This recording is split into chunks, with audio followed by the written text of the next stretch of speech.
Hello, welcome. Hi, I'm Tara Watson. I am the director of the Center for Economic Security and Opportunity here at Brookings, and I'm so delighted to welcome you here today to hear about Melissa Kearney's new book, The Two-Parent Privilege. It's right here. You can also purchase it out in the bookstore afterwards if you'd like.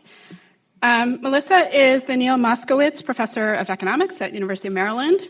She's also a research associate with the NBER, the director of the Aspen Economic Strategy Group, and a non-resident scholar here at Brookings.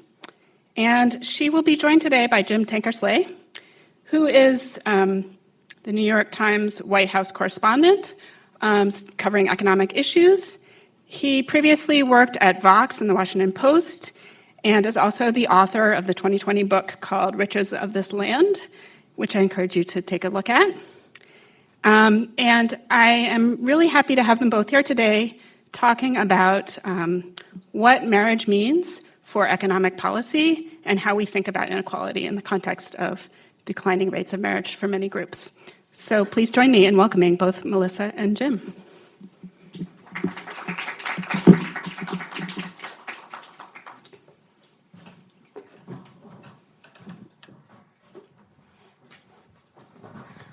Hi all, thanks so much for coming. Such a delight to be here with you. Great fun.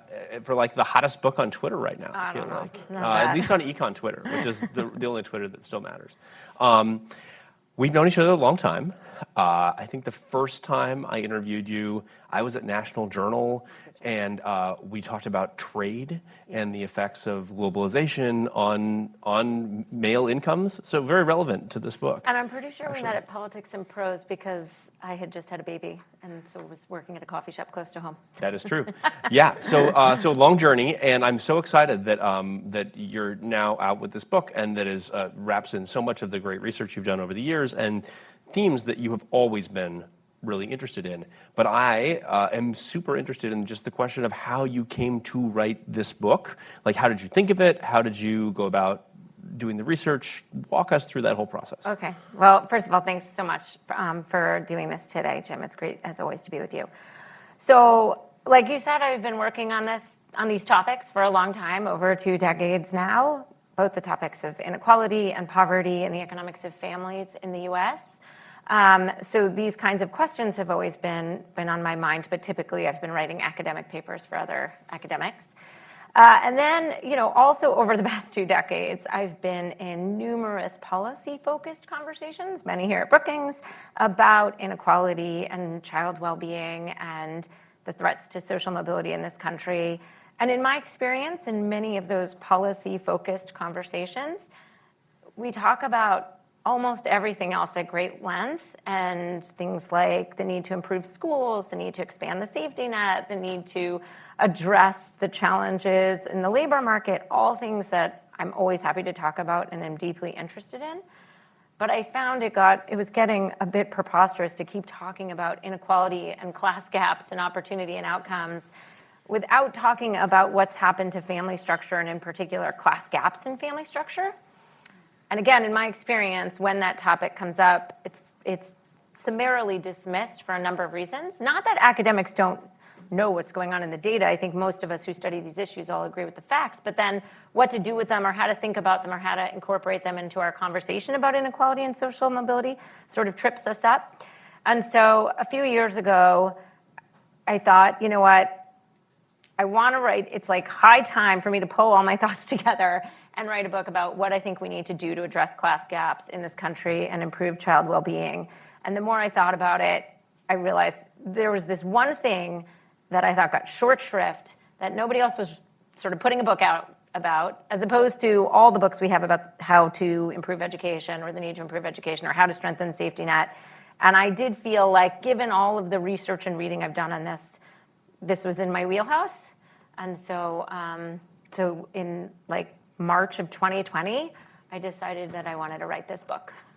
What were at the time, did you think you were going to just sort of be tossing some, novel ideas out there that people might or might not react to, or did you already sort of know that there could be some controversy here? That's a good question. So the first conversation I had with my editor at the University of Chicago Press, I said, I don't want to write a hot take book, despite what I'm getting on Twitter today. I don't want to write a hot take book.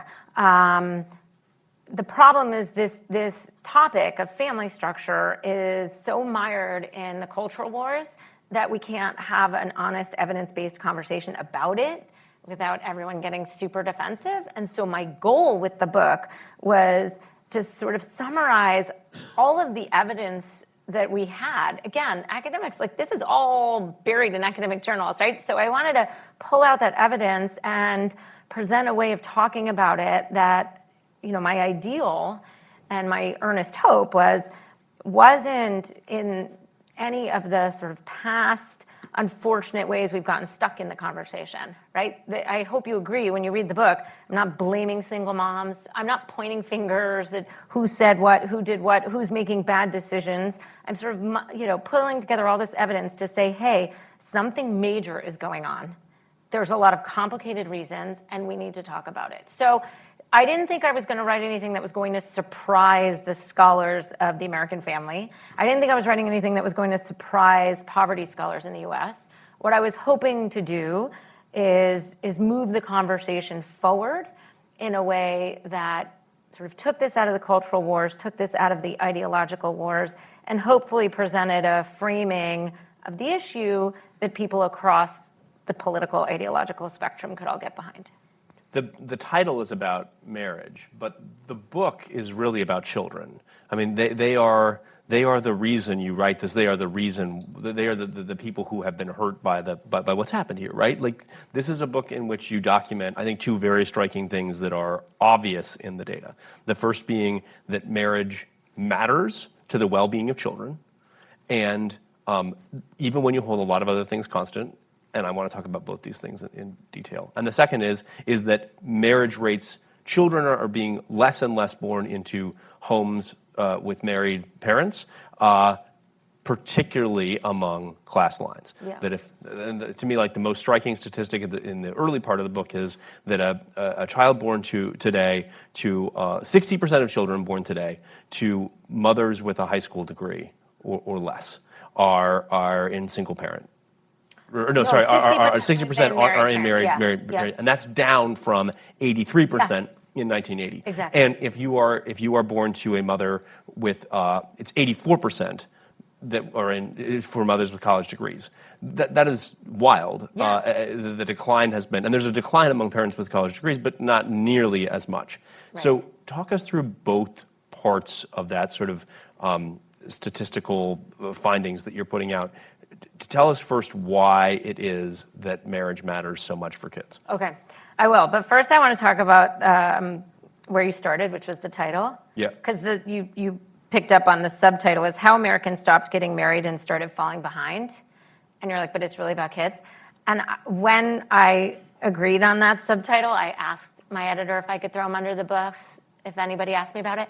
Because, of course, I had he's like, would you stop caveating it and footnoting it? Like, you can't. Because I really wanted, how Americans stopped getting behind and kept falling behind, and this has been really bad for kids. He's like, no, stop. So I know it's really about kids, but I'm also told that nobody buys books about kids, and so I couldn't have kids in my title. But I actually think that that's part of the problem here, which is that Americans don't care enough about kids, right? And so that in itself infuriated me, but I think, there's lots of reasons why we don't do enough to take care of kids in this country. And also, I think a large part of the reason why we're skittish about talking about how family structure and certain family structures are beneficial to kids is because we don't want to upset any adults. And, so you're right, I'm advocating for kids in this book. But the marriage is a really big part of it because marriage in practice in this country is the single best institution for delivering long-term stability with two parents and lots of resources to kids. And does it have to be that way? Could we have long-term cohabitation where couples live together and pool their resources and co-parent effectively? Yes, we could. But in large numbers, we don't. And so that's why so much of the data work focuses itself on marriage, because the changing trends in marriage is really what's resulted in this massive shift in the way kids are experiencing their family and home life.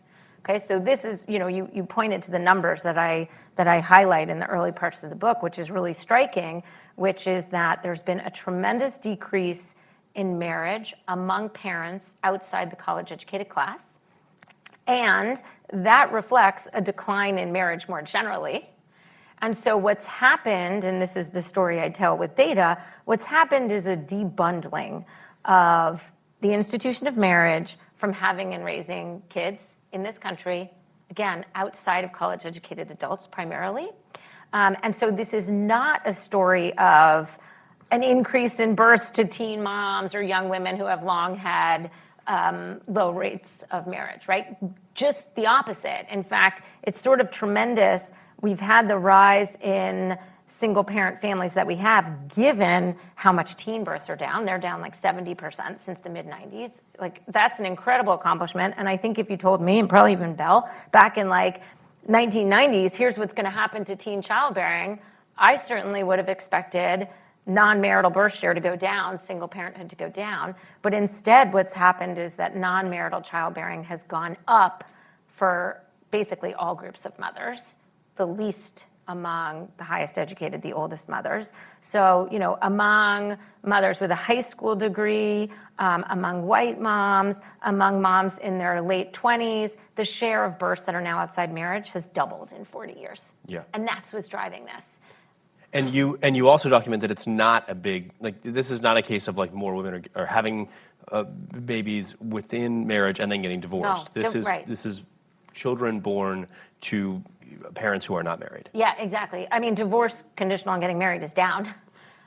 So this is really a story of, again, the decoupling of being married from having and raising kids. Yeah. And so actually now 52% of unpartnered mothers, meaning moms who are living in a home without a spouse or an unmarried partner, 52% of them were never married.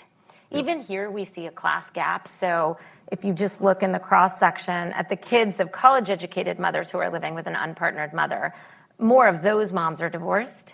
But outside the college-educated class, the more typical pathway to becoming an unpartnered mother is through never marriage. Right. And you use this word resources when it comes to children all throughout the book, and I think it's really interesting. It encompasses a lot of things. I think a lot of people, when we think of resources, start by thinking about money, and money is obviously very important here. Your parents' income is highly correlated with your own economic outcomes later in life, but you documented that that's not all that matters here. Can you sort of walk us through how money and income does matter as part of why marriage matters, but also what the other things are? Yeah, good. So I take a resource-based framework to the whole question throughout the book. So this is not, I'm not talking about marriage as a religious or cultural institution. I'm talking about it as a contract. As a contract. Yeah. It's a long-term contract between two adults to pool their resources and contribute to, providing for a household together. And again, I know the contract sometimes is broken, but it's broken much less often when it's established in the first place, then we see the dissolution of partnerships between unmarried parents. So I talk about it as a contract, and I talk about the resources. And the resource-based framework is really helpful. It's very, very simple. So, this is sort of both the best and the worst of economics. I take this really broad lens on it. I try to strip down this really complicated, multifaceted institution into a very simple form. Which, again, as an economist, that's how I come at it. And then it lets me look at trends in like very large data sets. Let me just be clear. What I lose there is all the nuance of how different families make things work with different types of relationships and arrangements, right? So for this, sort of scholars and sociologists who really focus on the way different relationships happen in the household, this will be frustrating because this is broad strokes. But you are not the first economist to lose nuance in your work. Right. Fair enough. But so when you take a resource-based framework, one of the things that married parents do is they tend to be much more likely to have two parents in the household and pool the resources of two people. And so now let's say, okay, let's look across kids of moms who are of the same age, the same education level, the same race, and compare gaps in outcomes for those whose moms are married or unmarried. And why do I focus on moms? Because I see the kids in the household with their mom. I can categorize them by education if they're living with their mom. I recognize, 5% of kids now, or 4.9% of kids live with an unpartnered father. But so we can look at the gaps, and we see large gaps. And then what a lot of studies try to do is, in some sense, explain away the gaps with regressions, or see how much of it we can explain with observables. And so one of the key observables is differences in income. So why do two-parent households tend to have more income than one-parent household? Well, some of it is because the parents who are higher educated and more likely to make more money are more likely to get married, but that's easy to control for. The other obvious reason why two-parent households tend to have more income is because there are two people. And two people can make more money than one alone, right? That's the title of one of my chapters. Two is greater than one. Hopefully that won't be controversial. And the majority of mothers work now. And so it's sort of not surprising that if you just even look at the median income of a two-parent house versus one-parent house, it's about twice, right? Yeah. It's about 2 times. So that's a big part of it. If we, in the regressions, control for income, this is going to be I'm deliberately losing all nuance just for the sake of coming up with a number, because everyone wants to be like, well, like about how much? Well, it depends on the context. It depends on what we're controlling for. It depends on the outcome we're looking at. But let's just say at least half of the difference in kids' outcomes can be explained by income differences. Right? So then social scientists who don't want to, who are really allergic to this idea that marriage might matter, they'll be like, it's income. But that's all very good and well that we could control for income in our regressions, but in the real world, we don't hold income constant, right? So I actually just want to put a point on that, because a lot of people will say, well, that's a confounding factor in econ speak, and I would say that's part of the mechanism, a big part. Two parents have 2 incomes, that's helpful to kids. And if we held all that constant in the real world, we wouldn't see such a gap, but we are very far from a place in this country where the government is going to make up for that income of a second parent. Yeah. Okay, so a lot of it is income. But there are other resources, there are other things that a second parent does for their kid besides bring income into the house, and time is a big one. And here too, I draw on lots of studies and lots of data. We have time use data in the US, a lot of different scholars have looked at it. We do see that kids from married parent homes are more likely, they have on average more time with their parent, right? And again, 2 parents have more combined time than 1. Right. So it's not that surprising that kids who grow up in married parent homes get more parental time invested in them. And then there's a body of research that tries to figure out, is parental time helpful to kids, right? Again, we really like asking obvious questions in economics. So is parental time helpful to kids? Now, of course, it's hard to get at a causal effect of that, because you might spend more time with your kid if your kid is a more capable learner and pleasing to be with, or you might spend more time with your kid if your kid is more challenging and needs more of your help. But people have tried to look at this very carefully, and it looks like parental time spent with their kid, helping them with homework, reading to them, is actually quite helpful. Yeah. Okay, so that's another resource that married parents are more likely to have more of, and their kids benefit. The third sort of large bucket of resources that I talk a lot about in the book, drawing on a lot of the literature on parenting, is that married parents are more likely to have more emotional bandwidth or less stress. Now, in the relevant literatures on this, there are very specific theories, and those are all different in their nuances, whether we're talking about cognitive bandwidth, and behavioral economists have shown that if you're worried about paying the bills, you have less cognitive bandwidth to make good decisions. A lot of development psychologists have talked about if you're a single parent and you're doing everything by yourself, there's likely to be more toxic stress in the house, or if you're, in an abusive relationship and that's why you're not married, there's more toxic stress. So in a broad bucket, I'm calling it emotional bandwidth, mental energy. Married parent households tend to have more of that. Right. And that's helpful for kids in ways that, people talk about if you engage in more nurturing parenting, more authoritative, less authoritarian. There's all these ways that if you have the patience and bandwidth, you can do more of the kind of parenting that development psychologists say is beneficial for kids. And so that's another sort of broad range of resources.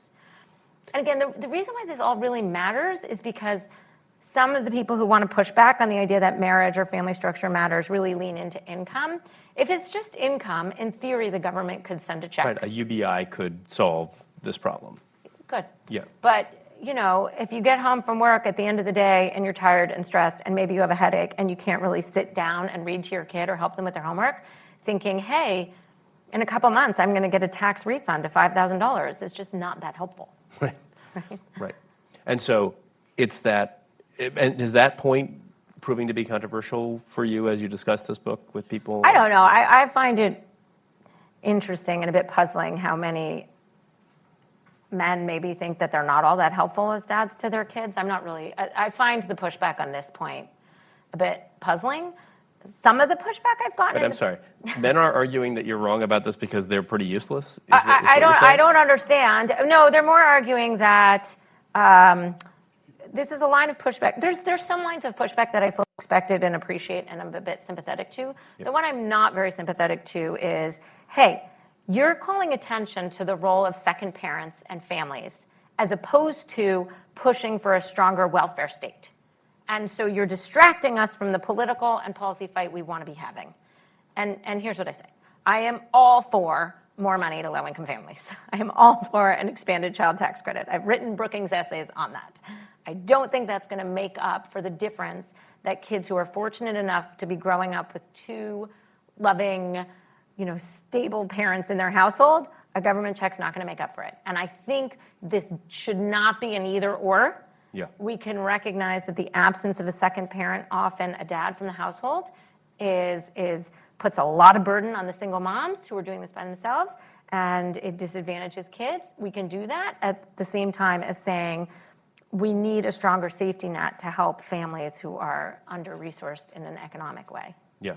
I want to note a couple of things that you're very, very much go out of your way to emphasize in here.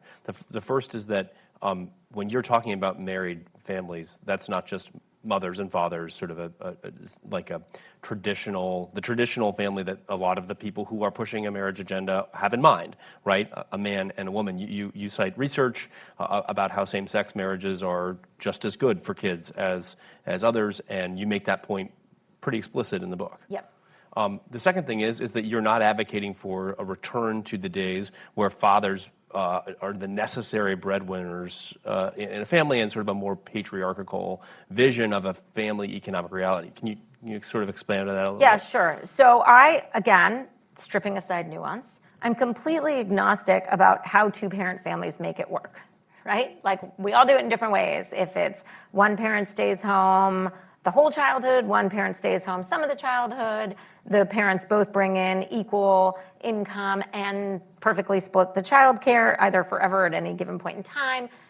The point is, two parents have more sort of parameters over which to optimize than one that has to do it all by themselves. Yeah. Right? So I have nothing to say about that. The one thing I am very explicit about is when we talk about the reasons why we've seen this decline in marriage outside the college-educated class, one of the explanations I lean into pretty heavily is how the economic value proposition of marriage has changed outside the college-educated class, where men are more likely to be out of work than in past decades, where women are more likely to be bringing in more money than the man, right? And if the reason why marriage is less attractive is either because now the male is not a stable financial provider and women are deciding, hey, I'm better off doing this on my own, or because the man decides, I don't want to have to be stably employed, or I'm not stably employed and I don't want the commitment. I can't say who's driving that decision. But what I will not do is lament the fact that now women don't have to rely on a lousy partner for financial security, right? So I'm a big champion of all of the economic progress women have made, while I recognize that that's part of what's driven the retreat from marriage for groups for whom the economic value of this institution has eroded, right? And so if the answer is, well, in order for marriage to be an attractive institution again for wide swaths of the population, men have to be less patriarchal or men have to be more stably employed, so be it. But I won't say, we need to take women back out of the workforce and make them dependent on a man again. Yeah.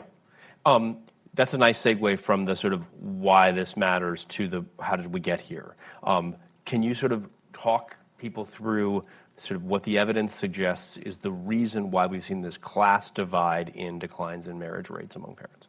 Yeah, so ultimately, my read of the data, the evidence, and the situation is that what we're seeing is both economic and social or cultural in nature, right? And it's really the interaction of the two. So let's just go back and sort of set the stage. I'm really focused on the period of 1980 through like 2020.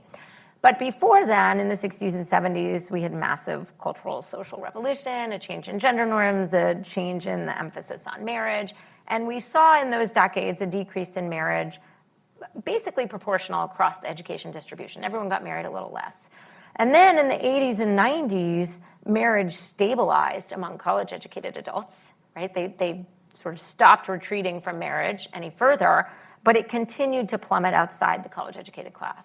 So, here's what I think happened, whereas you've got this new social paradigm as we enter into the 80s. And then in the 80s and 90s, there were a lot of economic changes that benefited the college-educated workers, disproportionately disadvantaged non-college-educated workers, especially men.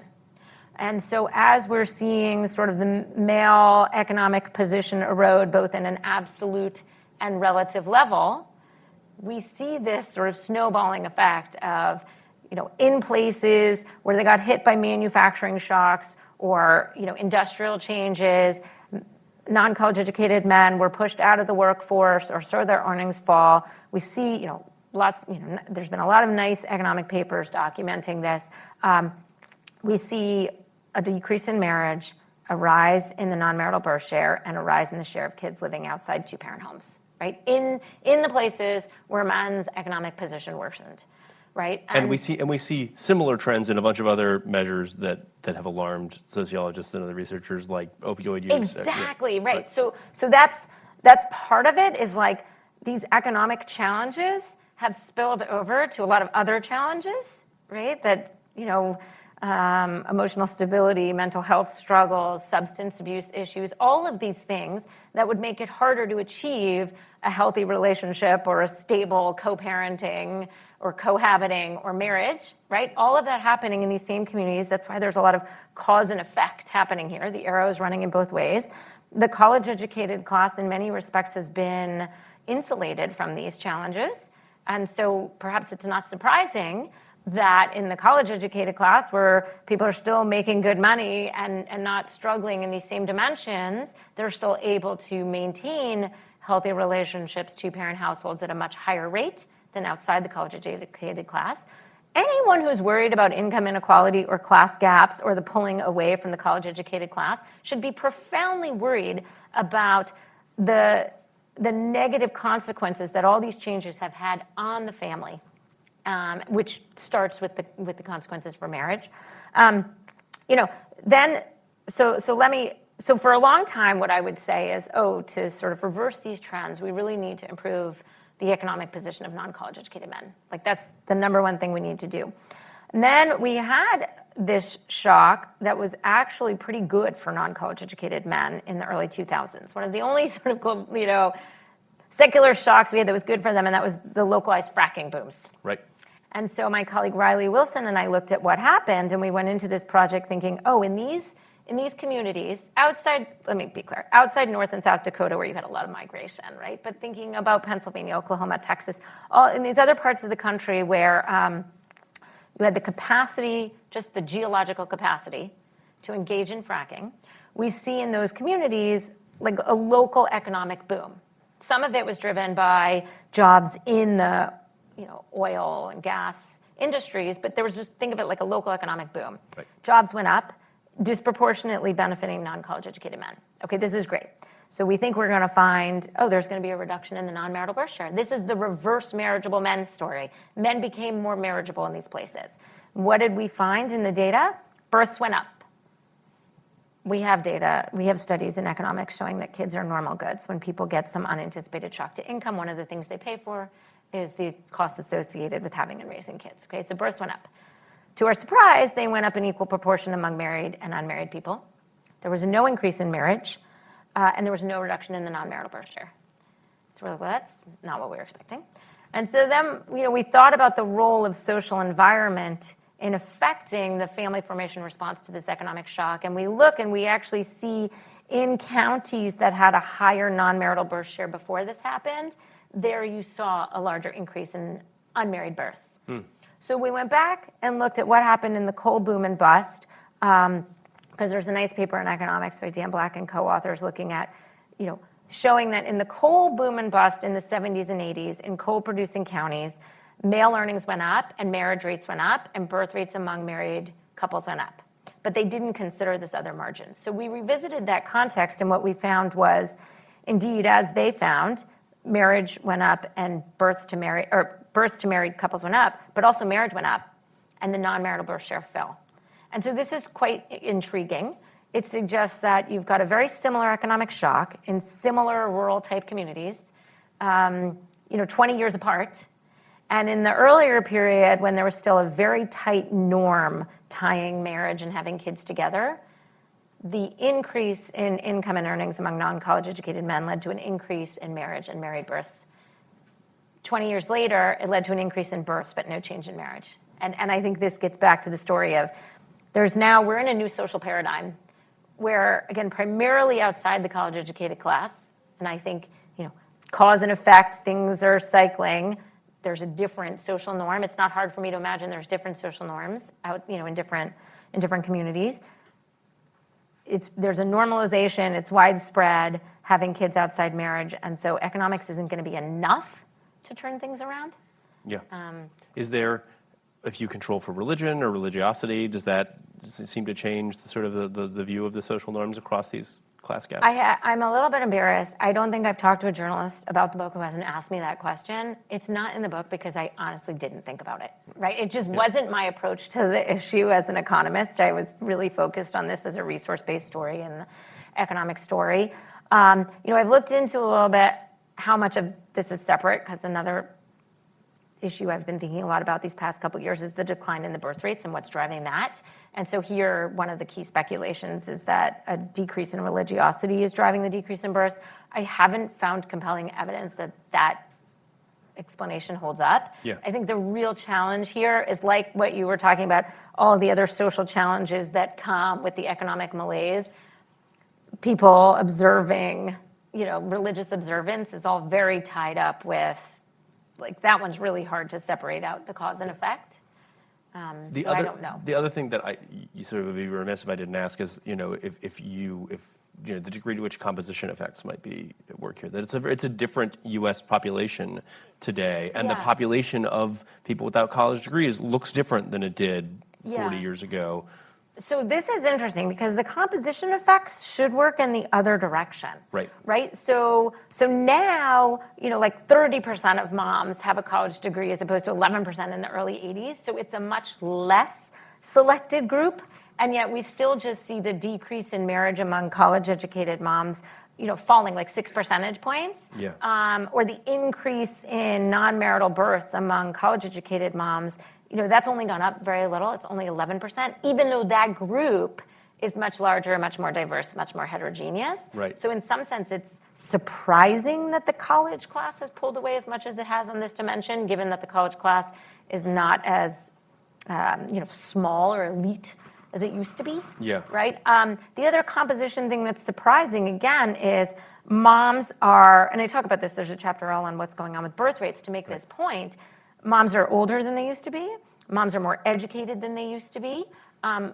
Those facts alone would have led us to expect a decrease in single motherhood.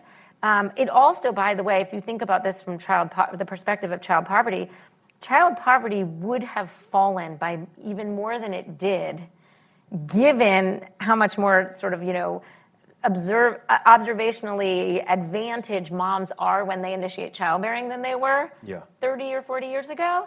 But for this change, that they're much more likely to be unmarried. And that sort of counteracts some of these compositional changes.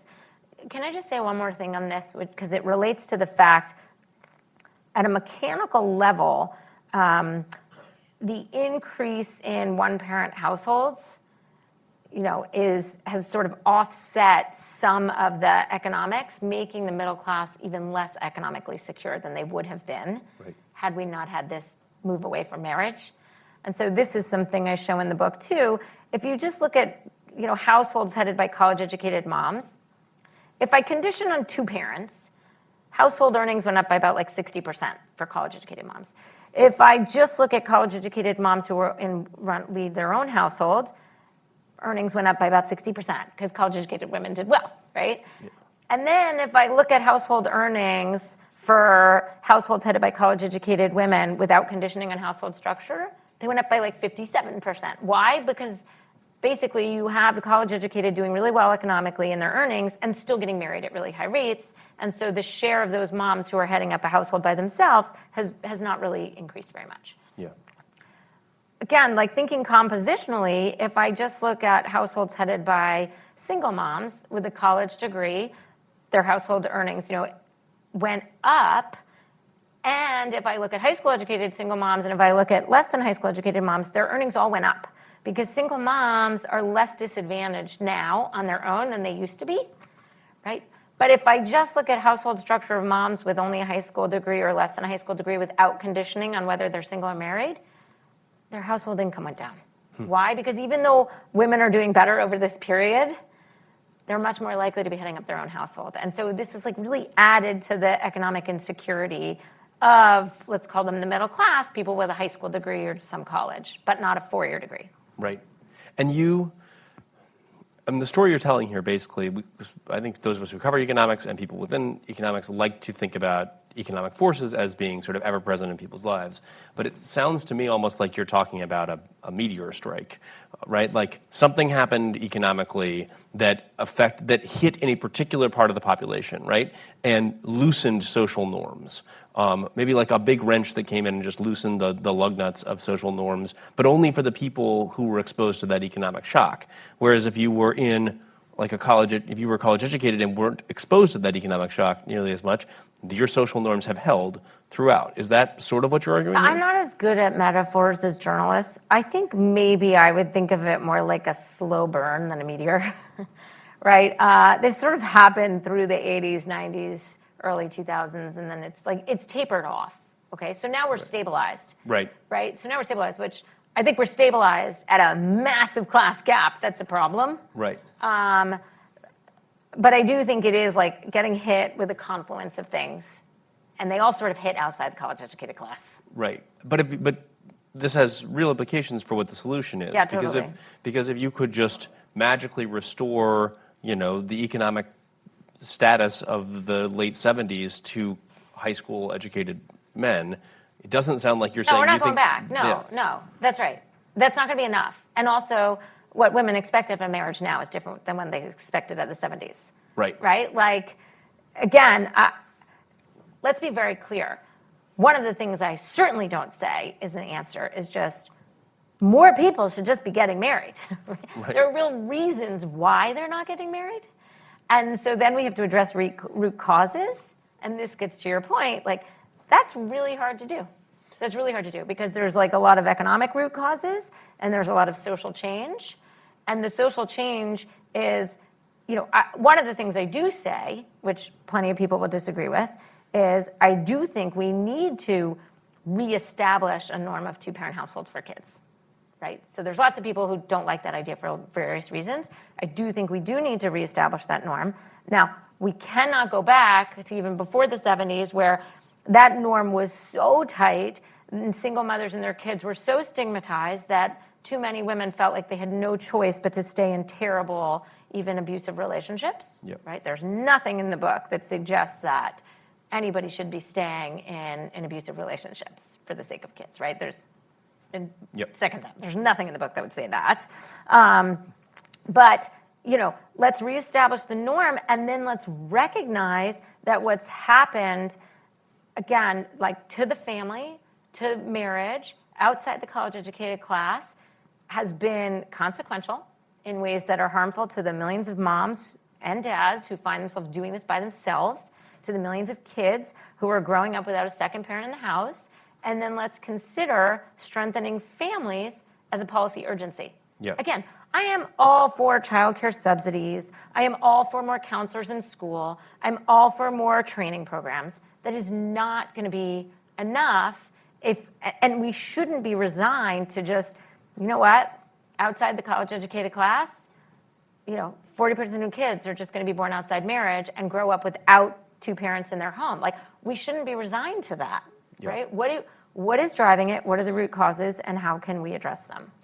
I want to get back to those solutions in a second, but I think as you talk about this being sort of a vicious cycle, it's important to sort of drill down on the idea that children who are growing up without the advantages of, higher educated married parents are, you document, much higher risk of not getting ahead economically. And so this becomes, to what degree does marriage become this sort of differentiating good, where it's you didn't grow up in a household with marriage or a similar contract, and so therefore you're ineligible to sort of, or you're very, very stifled in your attempts to achieve the sort of economic security that would allow you to be, a participant in that world. Yeah, so this damaging cycle is very much a motivating theme, right? Why I wrote the book, to get back to your first question, and a theme that carries through the book. So let's start with this. Single moms are better able to keep their kids out of poverty now than in the past. Again, because they're less disadvantaged, right? Single moms is a much broader group now than in the past, when it was really a lot of teen moms, very disadvantaged moms without a high school degree. It's a much broader group. Most of them are able to keep their child out of poverty. I think we should aim for more for kids than that. I think kids thriving is more than just keeping them out of poverty. And there's a huge gap in the share of kids who complete college based on whether their parents are married or not. Why? Because it takes a lot of resources to get through school to get a 4-year degree. And so we just see huge gaps in that, right? So I'm not okay just saying, oh, but we could keep kids out of poverty. Let's really help kids thrive. And we know that this is one of the advantages that kids growing up in two-parent married families have, right? And so again, we should not be okay with the situation where millions of kids outside the college-educated class are growing up with only one parent. They're less likely to graduate high school. They're less likely to graduate college. They are less likely to be married themselves and have high earnings as adults. This is a major sort of source of perpetuation of intergenerational advantage and disadvantage. Yeah. Right. And when we talk about intergenerational advantage in America, we can't not talk about race and historically marginalized racial groups. You break down these patterns by racial group in the book, basically show that the declines over time has held for most, not all, of them. It's been more severe for Black families. Can you talk a bit about what those decompositions tell you about all of this? Yeah. So in the 80s, scholars recognized the divergence in family structure between Black and white children, right? And so there were level differences. Kids from white families were much more likely to be living with married parents for all sorts of reasons, right? Systemic racism has played a big role here in, marginalizing many Black men from productive economic life, segregation of neighborhoods through the history of redlining, all sorts of damaging reasons. What I show in the book that's happened in the past 40 years is that these level differences have persisted. The levels have basically gone down a bit for everybody, but there's been a wide college gap that's emerged within race and ethnic groups, with one notable exception. But so now if you look at white kids, 77% of white kids live with married parents, but it's 89% of those whose moms have a college degree versus something in the 60 percentiles for moms who don't, for kids whose moms who don't. If we look at the children of Black mothers, 60% of children whose mother has a college degree live in a married parent household versus 30% of others. Hispanics are in the middle with this college gap. Asians are a notable exception. Basically, there is no education gradient among Asian American families. A very high percentage, more than any other group, across the education distribution lives in two-parent homes, right? So we talk a lot about different elements of racial ethnic gaps in kids' school outcomes, labor market outcomes. This is one that should concern us. And we haven't talked about the disparate impact of boys, but this is one where, there was a sort of a landmark study that came from Raj Chetty and the Opportunity Insights team a couple years ago, looked at racial gaps in adult earnings, kids who grow up in the same neighborhood, how they do in earnings. And one of the biggest predictors of how black boys do relative to white boys when they grow up is the presence of black dads in their neighborhood. Not just in their home, but in their neighborhood. So what their work is showing is that beyond the beneficial effects for individual kids of having a dad in the home, black boys do better when they grow up if their neighborhood is characterized by a high number of black dads. It's almost like black dads are a public good, taking care of the kids in the neighborhood, setting a role model example, right? The problem is how many boys in the US, how many black boys in particular, are growing up without dads in the home. And again, I'm not saying that all the moms should just go marry whoever they had a kid with. What I'm saying is it's a policy urgency to figure out where are those dads? Why are so many of them either deciding themselves that they're not going to be in the home, or so many of the women deciding themselves that the men would be more trouble than worth if they were in the home? But like, we need to acknowledge that gap in kids' household structure is consequential, and get to the root causes. Well, and you also mentioned in the book historically the patterns of mass incarceration. I mean, sort of pulling the public good out of the neighborhood, basically, right?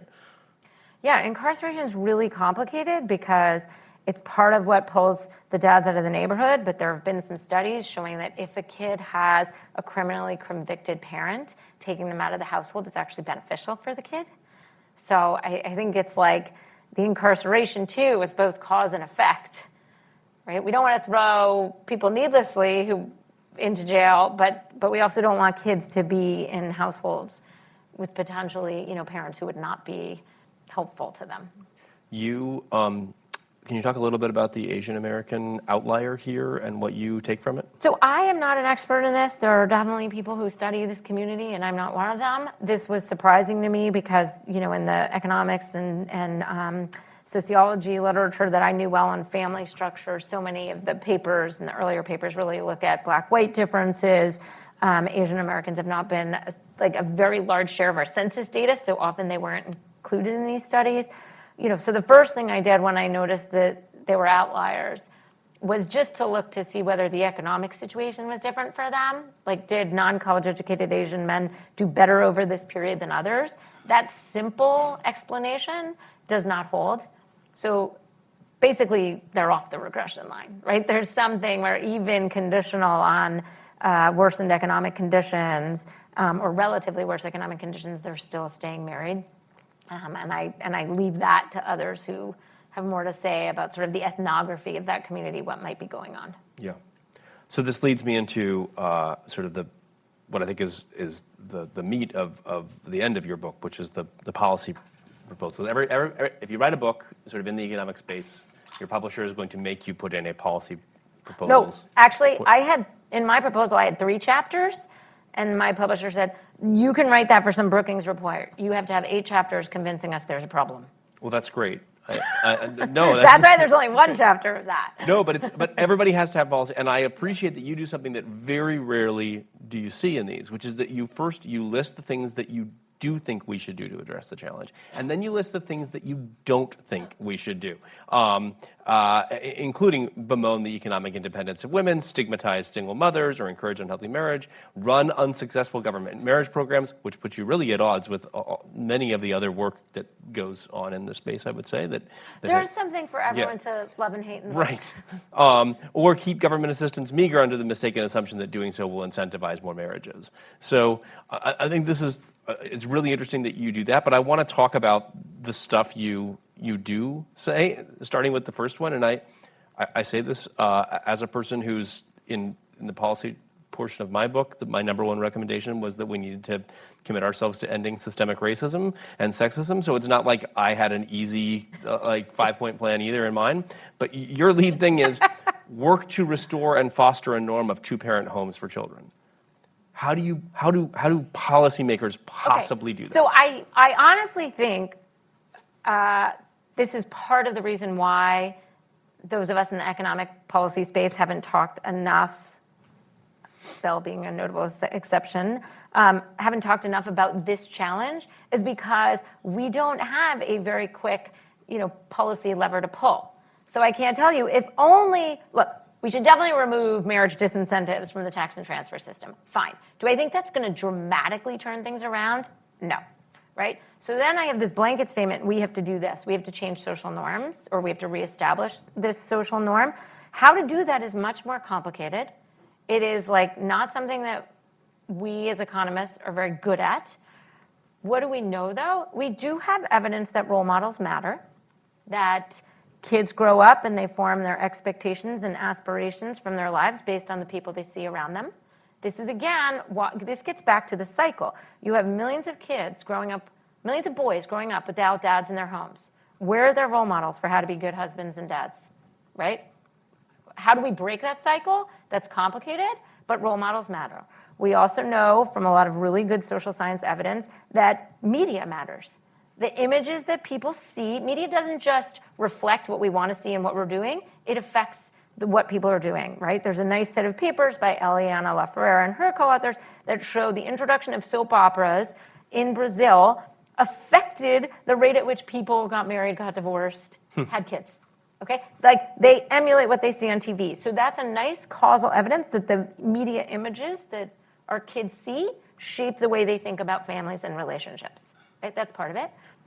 Celebrity endorsements matter. What local leaders matter say. What your preacher at the pulpit matters says. Okay, these are not economic policy levers that I'm about to go and like brief the hill on. Yeah. But these are things that matter. And this is why, like, this conversation needs to be happening beyond just academic journals of poverty scholars. Well, so I guess this is my challenge then to this sort of central thesis, which is what you've just described is also the problem we have with declines in all sorts of American institutions, right? Marriage is not the only institution that has eroded over this time. Trust in, church-going has declined. Trust in media has really regrettably declined. Even civic organizations, volunteering, like all sorts of, we are in a time, it is like the story of our times of declining institutions, declining trust of institutions, and there's a lot of economic incentives built into the way that people make money in this country right now that incentivize, seeding the demise of institutions. So why should we think of marriage as a primary thing we should be trying to restore here versus all those other things, or should we just be thinking of it as part of the complete package? Look, there are lots of things that I think we need to fix in our society. I picked one big one, which is the decline of the two-parent household for kids. Right? And I think that's been really damaging to kids, really hard on the single parents who are doing it themselves. I think it is sort of a root cause of a lot of our other social challenges. I think it's something like that we need to reverse. Yeah. Do I think that like the national media or a congressperson, I trust you, Jim, but a lot of people don't trust the national media or their congressmen, right? So them saying something might not matter. But I still do think messaging matters, right? It percolates through society. People want to talk about what the elites say. In our world, people think of like people talking at Brookings as the elite, but I think like, Kim Kardashian has a lot more influence than I do. I mean, what those Hollywood stars say, what sports stars say or do, that all matters, right? Again, I as an economic policy person can't pull a lever to change it, but I think it matters and we should be honest about it. Yeah. And so that's sort of, it might be a throwaway line, but it's actually a pretty important position to be staking out. You have this very nice line in the introduction about how we expect too much of schools to fix these. We already expect too much of schools. Yeah. Can you talk a little bit about that? Yeah. I mean, this was, we had an event at Brookings that the center hosted with Nate Hilger's book, and he makes this point early on in his book that kids spend only 10% of their childhood in school. Okay? So what parents are doing really, really matters. Yeah. And this is where I get a little bit frustrated with progressives who are like, stop focusing on the families. There's a reason marriage is broken down, and let's keep talking about schools. Again, schools are like tremendously burdened. So now teachers aren't just there to teach their young kids reading, writing, and arithmetic. They have to be trained in trauma. They have to recognize when kids have a lot of things going on at home that they bring to the home. We have a lot of counselors in school. All of that is super, super important, but how much can we really expect teachers and school counselors to do to make up for all the like traumas and deficits that kids are bringing from their home life. I was talking to someone who works in a middle school in Ward 9 recently. And he's like, by the time the kids show up at my school at 8 a.m., you know, what they've been through since they left my school at 4 o'clock the day before. There's only so much those schools can do.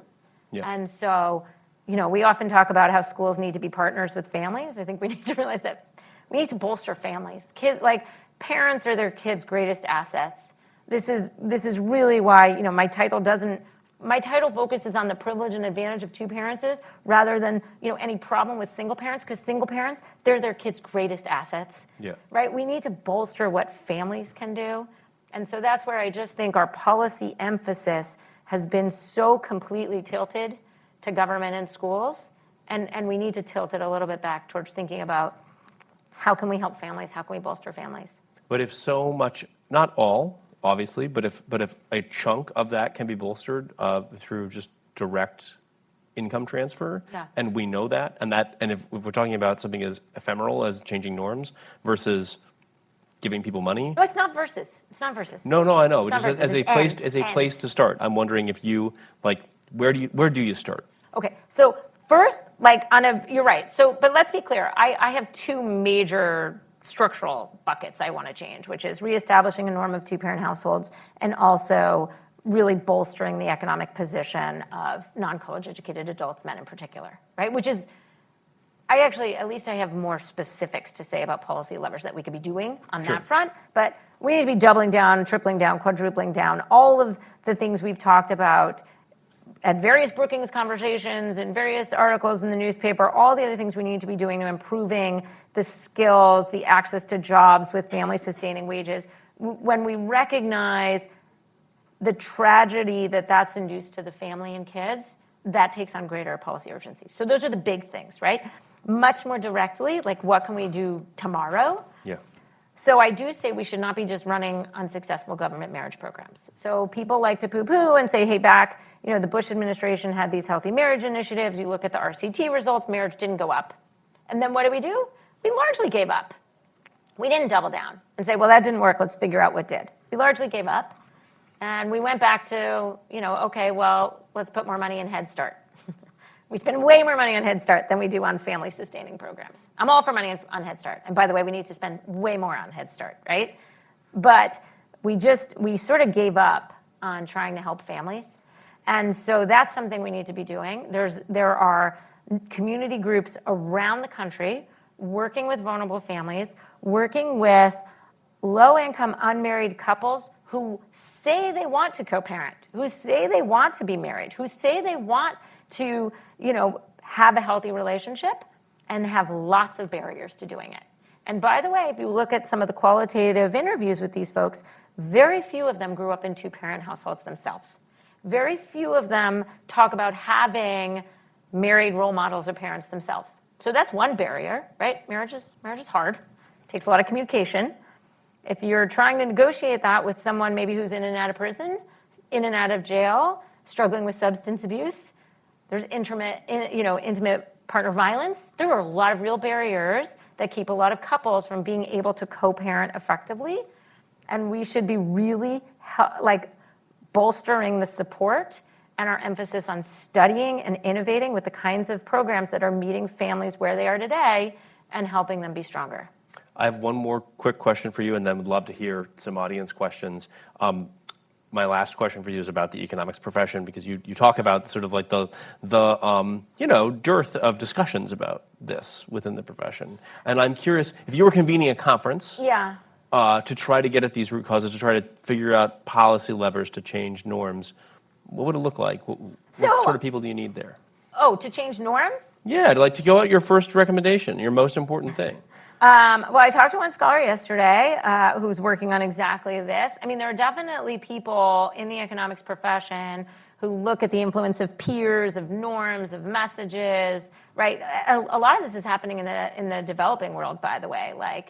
Trying to use, one of the, I have a study on Sesame Street, right? Yeah. But so in the developing world, they've used Sesame Street, Elmo, to try and convince families to use the latrine. There's all sorts of ways of using media. There's all sorts of ways of putting role models in classrooms. There are, there's innovative things happening. It wouldn't be hard to come up with a bunch of economists to talk about that. But economists also, by the way, have a lot of research on what's going on with the family.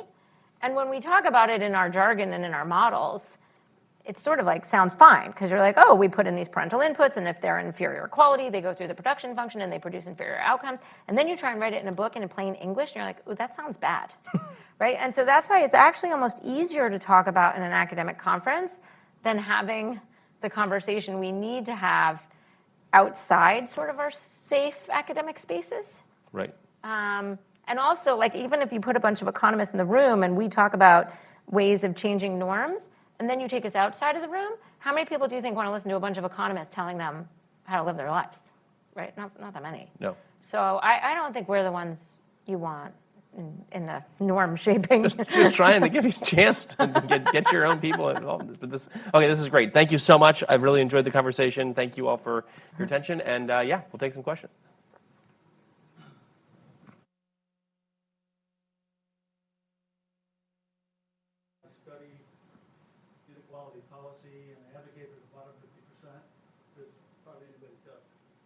I really like what you said, and I agree with most of it. I think there might be one perspective that's left out, because I think the perspective is kind of from the upper middle class looking down. There's a lot said about the failure of marriage at the bottom, but not so much said about how selective marriage at the top might be putting pressure on the whole system. Oh, that's an interesting point. Rocco Milanovic, one of my favorites on inequality, he cites selective mating as one of the 4 great drivers of inequality in wealthy countries. And a lot of it's women. Back in the old days, in the bad days, a male-dominated society, upper income men were pretty indifferent about the income of the women they married, but now upper income women are very sport selective. And I think, so my point is, I live in Falls Church. Go down to the dog park, and there's mostly guys down there. They talk. But to live in Falls Church, doctors and lawyers have to team up to buy a place, and they get a good school. If they team up with somebody with a low income, they don't get to live there. So there's competition at the top. I think just it'd be nice to include that as an active cause, a potential cause. I hope I didn't talk too much. No, I think there's actually a lot to unpack in what you said, which I generally agree with. At the top, you have 2 high earners marrying each other and pouring an abundance of resources into their kids, and they've pulled away from everyone else in doing that. Assortative mating has sort of long been with us, and the real interesting divide of what's happened over the past 40 years is just that outside that class, people aren't even getting married. So I totally agree with you that even if you have 2 high school graduates marry each other, they're still going to be hard-pressed to afford a house in one of these really expensive zip codes where 2 high earners have driven up all the housing prices. But they're still going to be more economically secure than what's happened, which is now they're more likely to set up households on their own. The other thing I thought you were going to say when you said how much pressure the top is putting on the bottom, which is something we didn't talk about, in a lot of the ethnographic and survey work with some of these low-income unmarried couples, they don't reject the institution of marriage. They just sort of think it needs to be really, like, sort of perfect. Like, everything needs to be set up. Like, one quote I read yesterday actually was like, I want someone who's handsome, who cooks, who takes care of the kids, and, like, is stably employed. And that's, cooks and handsome too. Marriage, like, maybe, like, we've set up marriage as too much of an ideal. Interesting. Right? And so actually we sort of need to recognize that, like, marriage isn't that pretty every day. I could, like, feel my husband watching getting annoyed at me. Yeah. Who I'm sure is handsome and also cooks. All right, yes. Hi, Carol Graham from Brookings. So Melissa, actually, when you were talking about the ideal marriage and sort of the institution being glorified in a way, when you talk about norms changing, that may be part of the problem. Like Danny Blanchflower and I were doing a thing on age and life satisfaction over time, and we found a big puzzle between the U.S. and all the European countries, which was that there was a huge happiness gap between the married and unmarried in the U.S., and that's controlling for income. So there's still selection bias in who gets married. The married are a lot happier. Marrieds are a lot happier. But also, marriage rates in the U.S. are much higher at younger ages, and the rate of divorce is like 3 times higher than the rate in Europe. And then in Europe, they're more likely to have partnerships without formally getting married. But I think there are all sorts of things besides norms, which in the U.S. it's like you're married or you're not. There's no in between. But also things like the tax system and everything else benefit you if you are formally married. But maybe as we think about this tricky problem, maybe we could look at Europe and say, you know what, there are a lot less kids in one-parent households, right? There are a lot less formal marriages. So something good is working, but maybe, you know, as we try and sort of think through this, that's a thought. This is a super important just factual point too, which is a lot of people are like, well, in Europe they don't get married so much, so what's the big deal? But Carol makes this really important observation, which is parents who aren't married in Europe are much more likely to be living together with their kids. And so why don't we have a robust cohabitation institution in the US? I mean, I think that's an important question. Yes. Thank you. Dr. Myrtle Alexander, Institute for Academic Management. Thank you so much for this presentation. You talked about your book not being religious-based, but I see lots of red lines going through, 2 is better than 1, for instance, where it is a biblical notion. I know you talked about welfare, but that is something that's very important in this country because women are more inclined to not be married because of the welfare system in this country. And they exclude their men because if they do have the men and they do get married, then that income is gone. So how does one address that? When you talk about something that, you know, a pivotal point where it needs to be addressed, it's the welfare system in this country because it's destabling for men. They feel that they're less than men because they can't match the welfare dollars. And so the women say, well, I can't have you in my home, I can't have you be a part of my life because I lose my income. So how do we address that? Yeah, so this is where a lot of the sort of more social conservatives will quibble with my book. I don't put a large blame on the past, what's happened in the past 40 years in this country on generous welfare because one, welfare just isn't that generous in the US. And actually, you know, single motherhood has moved up the education and income distribution and now extends far beyond people who rely on welfare. So if you just look at the sort of typical household headed by a single mother, 88% of household income comes from her own earnings. Okay. Now, I want to be fair, Medicaid, like 70% of unpartnered mothers are on Medicaid. So Medicaid is really very important.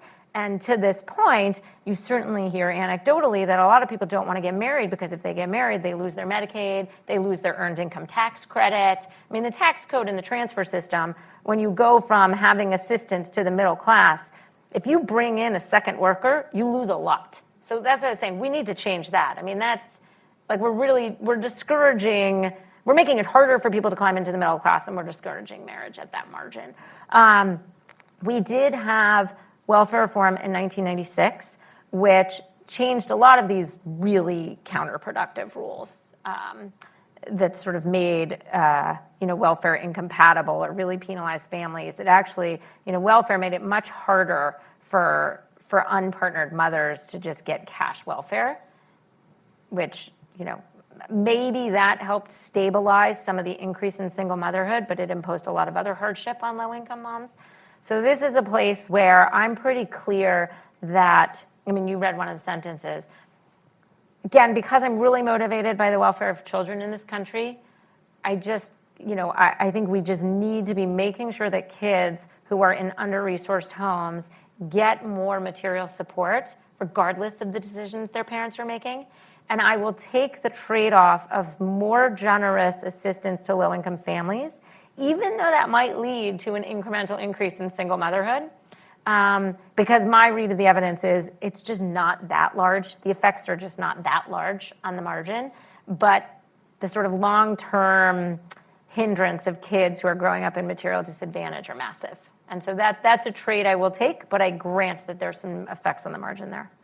I think we might have time for one or two more, so maybe we'll go here and then there. Hi, thanks for your talk. I think I'm wondering, for women who are single, they're not mothers, they're just single women, is there anything that they should know if they're thinking about having a family or being partnered that will help mitigate some of the disparities and gaps that you see? Yeah, I mean, this is such a tricky question, and one of the things I'm explicitly not doing in this book is trying to tell anyone under what conditions they should get married or they should have kids or shouldn't have kids. One thing I will say to that, I think the population of one-parent households that we see is, it's extremely heterogeneous, right? From people who it would be terrible for them to be partnered to the father of their child for a variety of reasons, to people who are ambivalent, right? Maybe like, he's a good enough guy, but I'm going to wait more for my Prince Charming because it probably doesn't matter that much. I can't quantify where we are in terms of the distribution, how many people are one versus the other. I recognize there's both.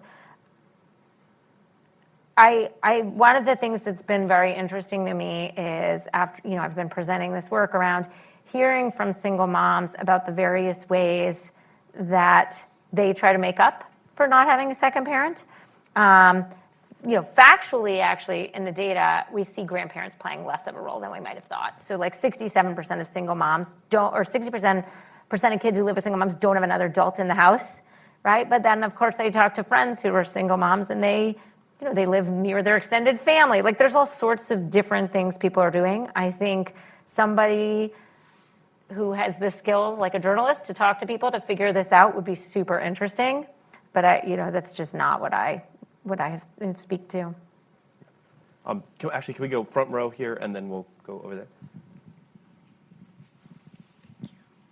So I had a question about the housing market in general, how due to the increase in rent and how expensive it is to own a house, there's a trend of people moving in with their grandparents, like with their parents. So how do you see that affecting childcare in general?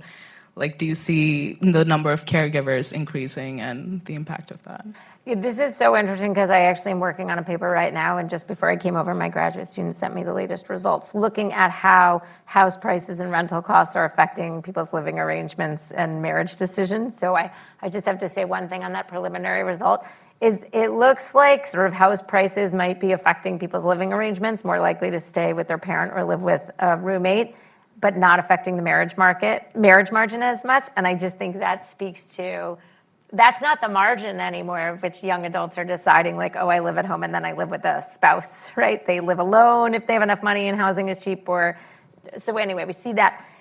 The broader idea, again, about house prices and how much that affects like doubling up and getting help from grandparents, I would have thought that we saw more unpartnered mothers getting help from non-romantic partners or second parents than we do in the data. Like, we just don't see that many of them. Like 22%, I think, have a grandparent living in their house with them, or they live in their grandparents' house. Okay, last question over here. Thank you for the great talk.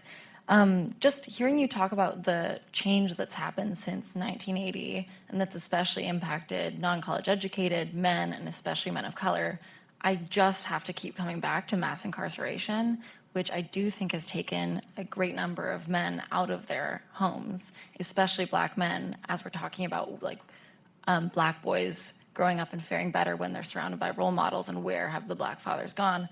I mean, I know that it's complicated, but do you not think that there is some significant role to play in addressing mass incarceration?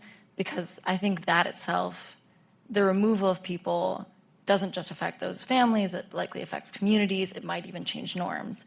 Have you thought about that, and what proposals would you suggest? Yeah, and there's a very nice paper by Kerwin Charles and a co-author whose name I'm sorry I'm blanking on, but they look at sort of the sentencing guidelines that removed more men from communities and Black men in particular, and they showed that, like, yes, there is a statistically significant incremental effect on that population. But we're now talking about 40% of kids in the US living out, being born outside of marriage. So while I think that that is certainly an important factor in some of the communities, we've moved way beyond the conversation that was in the 80s of, like, sort of what's happening to urban Black families. Like, this is now happening on a much wider scale. So that's why, without dismissing that as an important factor, sort of sentencing reform and all of that is super important, but that's just not, like, that's not going to be enough, right? But everything, like you said, I've got all these little things, right? And so that's like one piece of a much bigger story, is I think the way I think of it. Great. Well, thank you for sharing the whole story with us this morning. It's been great. So much. Yeah, and thank you all. Thank you, guys.